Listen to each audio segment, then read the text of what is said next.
2006, la línea 1 de Metro Valencia sufrió el mayor accidente de metro ocurrido en España, dejando un balance de 43 muertos y 47 heridos. Mientras todas las televisiones hacían un seguimiento de la noticia, Canal Nou seguía con su programación habitual y emitía una telenovela. Era la línea marcada por Presidencia y el portavoz del Gobierno. La gran noticia debía ser la visita del Papa, y nada podía estropear este acontecimiento.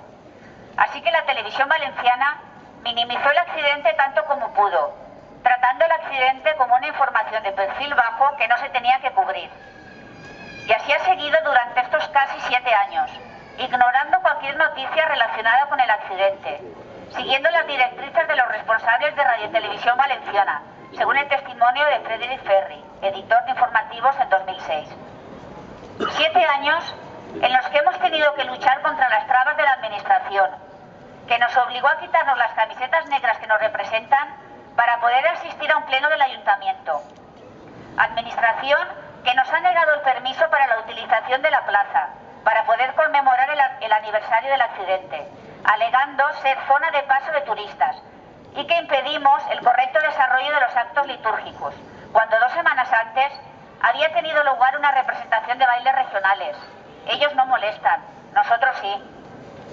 Más tarde se cambió el nombre a la estación donde ocurrió el accidente, con la excusa de unificar el nombre con la estación de AVE. Pero el único nombre que se cambia es el de la estación de Jesús.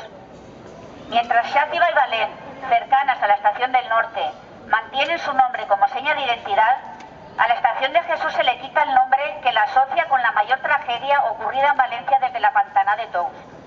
Una y otra vez, intentando borrar el recuerdo del accidente, como si no hubiera pasado, sin que Francisco Camps recibiera las familias de los 43 fallecidos y 47 heridos.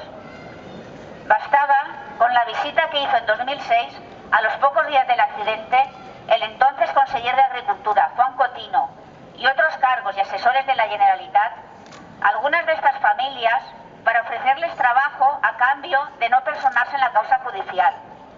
Y también, en los años posteriores, a cambio de no formar parte de la Asociación de Víctimas del Metro 3 de Julio.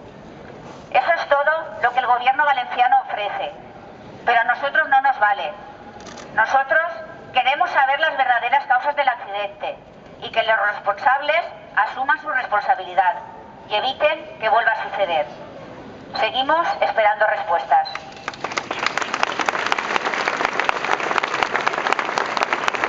Cuando la Asociación de Víctimas 3 de Julio decidió hacer una convocatoria todos los días 3 de mes hasta obtener respuestas, sabíamos que tal vez no hubiera nadie o hubiera muy poquita gente enfrente de las pancartas.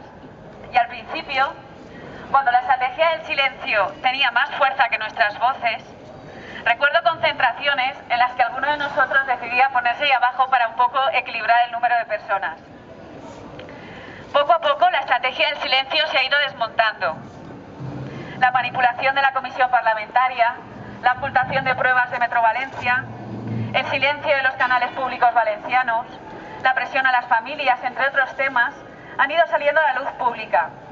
El pasado 22 de marzo, Marisa Gracia, exgerente de Metro Valencia, ha sido imputada por la contratación irregular de H.M. Sanchís con el fin de aleccionar a los técnicos de la comisión parlamentaria. La Asociación de Víctimas nos mantenemos en nuestra decisión de estar cada día 3 hasta que lo consigamos. Pero nuestra voz llega más lejos si vosotros estáis ahí delante para escucharla. Así que el próximo día 3 de mayo os esperamos para seguir reclamando respuestas. Muchísimas gracias.